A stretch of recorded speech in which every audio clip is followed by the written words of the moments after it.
حق کی راہ کے یہ مسافر اپنی جان کس طرح راہ خدا میں سپرد کر رہے تھے۔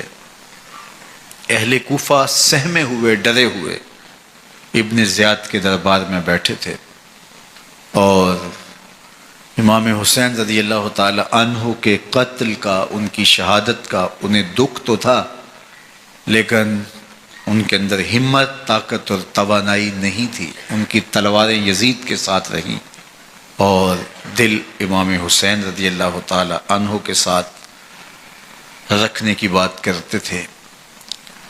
پھر یہ قافلہ کوفہ سے چلتے چلتے دمشق کی جانب عازم سفر ہوا۔ ایک اونٹ پہ تین لوگوں کو سوار کیا گیا تھا۔ امام زین العابدین کو سوار بھی کیا گیا اور بدن پر زنجیریں بھی باندھی گئیں، جکڑ کر کے سواری پہ بٹھایا گیا۔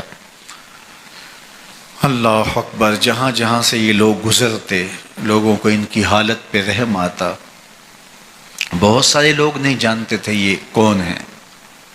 عمومی طور پہ راستوں میں یہی بتایا گیا کہ کچھ باغی لوگ ہیں جنہوں نے حکومت سے بغاوت کی، تو ان کے کیفر کردار تک پہنچا دیا گیا۔ راستے میں ایک گرجا گھر آیا اور وہاں یہ لوگ رات رکتے ہیں۔ گرجا گھر کی دیوار پہ لکھا ہوا تھا: اترجو امت قتلت حسین شفاعت جدہ یوم الحساب۔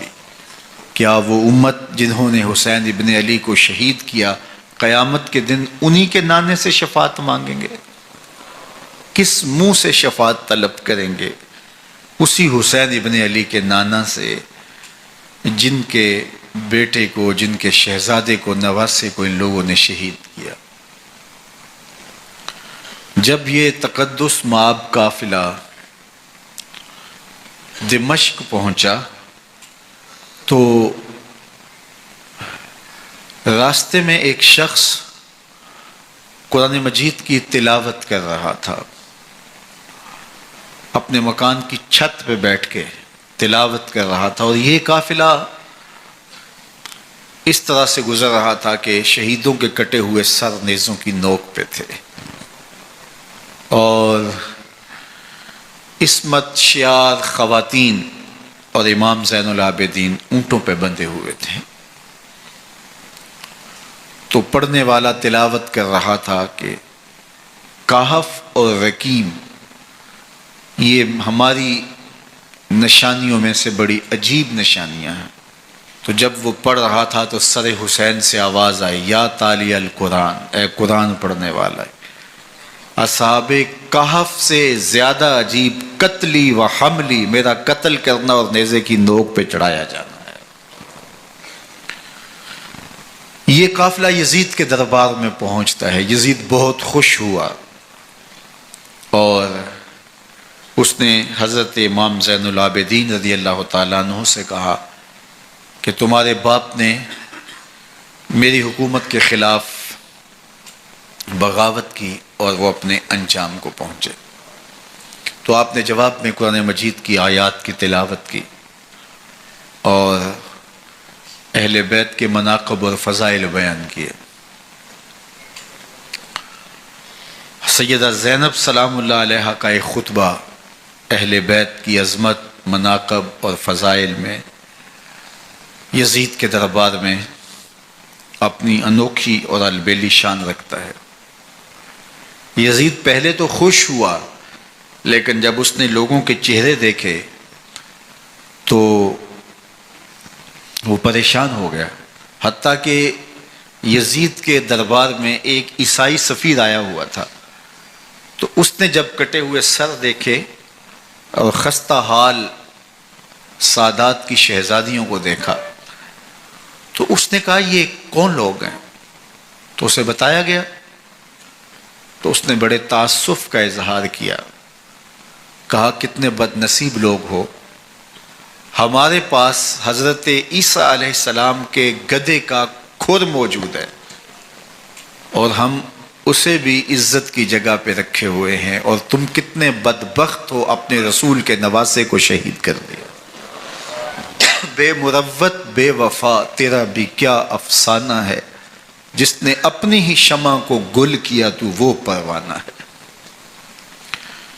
تو یزید نے جب لوگوں کے تیور دیکھے اور بدلتے ہوئے حالات دیکھے تو اس نے تاسف کا اظہار کیا اور کہا اللہ برا کرے ابن زیاد کا، وہ امام حسین کو میرے تک پہنچنے دیتا تو میں ان سے اچھا معاملہ کر لیتا۔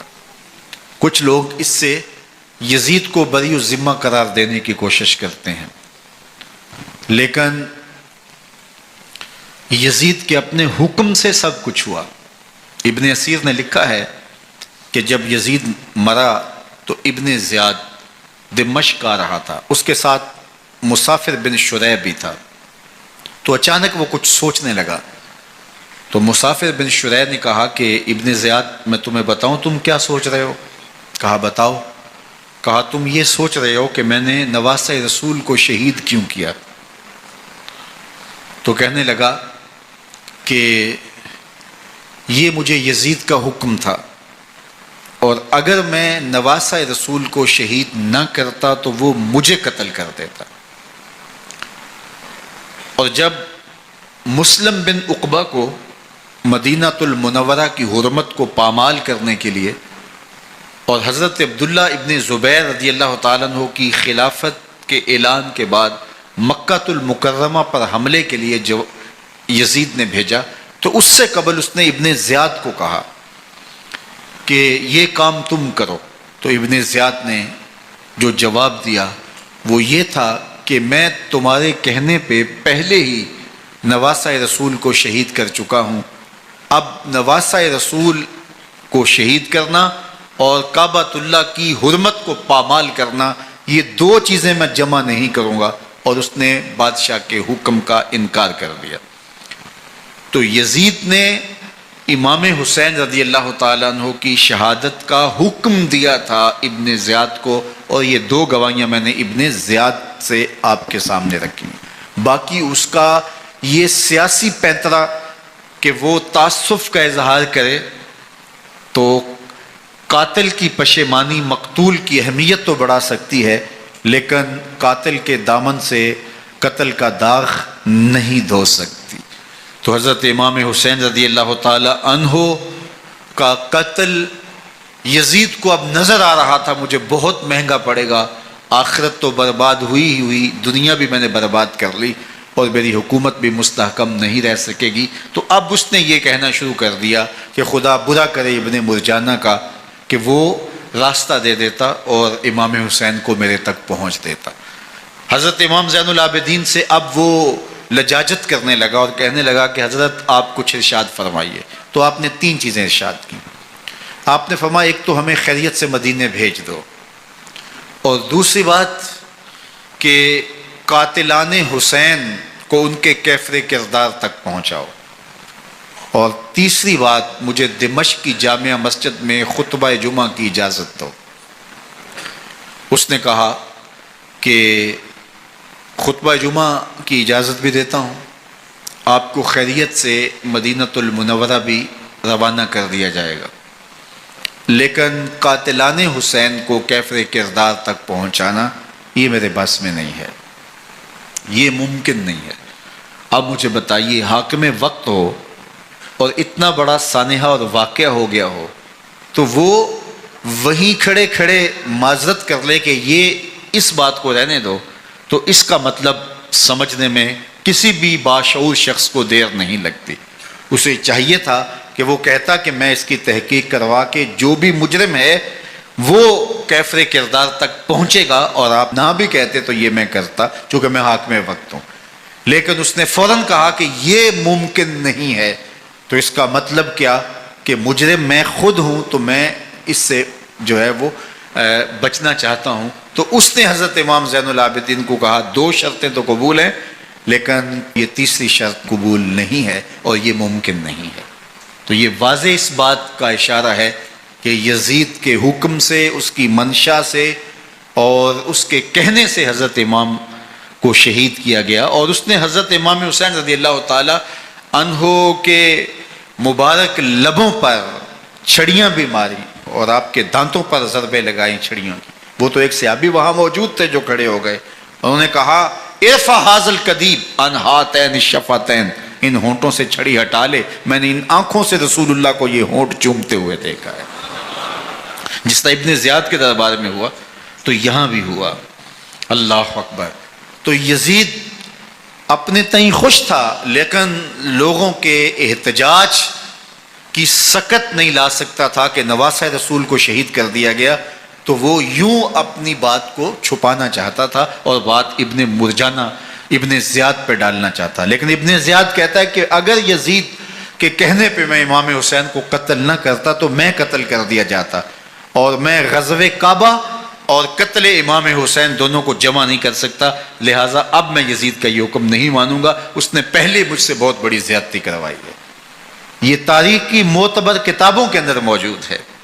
اب یزید نے کہا دو باتیں مان لیتا ہوں، آپ کو مدینہ المنورہ بھی رخصت کر دیتے ہیں، اور دوسرا آپ کو مسجد دمشق میں خطبہ کی اجازت بھی دیتے ہیں. اللہ اکبر. یہ وقتی تصرف تھا اس کا، ورنہ یہ کون ہے اجازت دینے والا؟ ممبر تو حسین ابن علی کے نانے کا ہے. خیر مسجد دمشق میں گئے، لوگوں کا ہجوم تھا.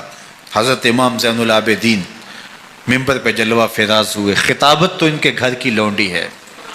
تو جب آپ نے کھڑے ہو کر کے خطبہ دیا اور فضائل و مناقب اہل بیت بیان کیے، لوگوں کے سینوں کے اندر آتش محبت اہل بیت کی جوش مارنے لگی. یزید ڈر گیا کہ اگر کچھ دیر خطبہ جاری رہا تو کہیں ایسا نہ ہو کہ لوگ میرے خلاف اٹھ کھڑے ہوں. تو اس نے مؤذن کو اشارہ کیا اور وہ اذان دینے لگا. تو اس نے کہا اللہ اکبر اللہ اکبر. تو حضرت امام زین العابدین نے کہا اس میں کوئی شک نہیں کہ اللہ سب سے بڑا ہے. پھر کہا اشہد اللہ الہ الا اللہ. تو امام زین العابدین نے فرمایا کہ ہم نے اس بات کی اپنے خون سے گواہی دی ہے کہ اللہ کے علاوہ کوئی معبود نہیں ہے. پھر اس نے کہا اشہد ان محمد رسول اللہ. تو حضرت امام زین العابدین نے یزید کی آنکھوں میں آنکھیں ڈال کے کہا یزید دیکھ، اذان میں تیرے نانے کا نام ہے یا میرے نانے کا نام ہے؟ تو حسین ابن علی رضی اللہ تعالیٰ عنہ کا نام کبھی بھی مٹنے والا نہ. زیاد کا وہ ستم رہا نہ یزید کی رہی وہ جفا، رہا تو نام حسین جسے زندہ رکھتی ہے کربلا.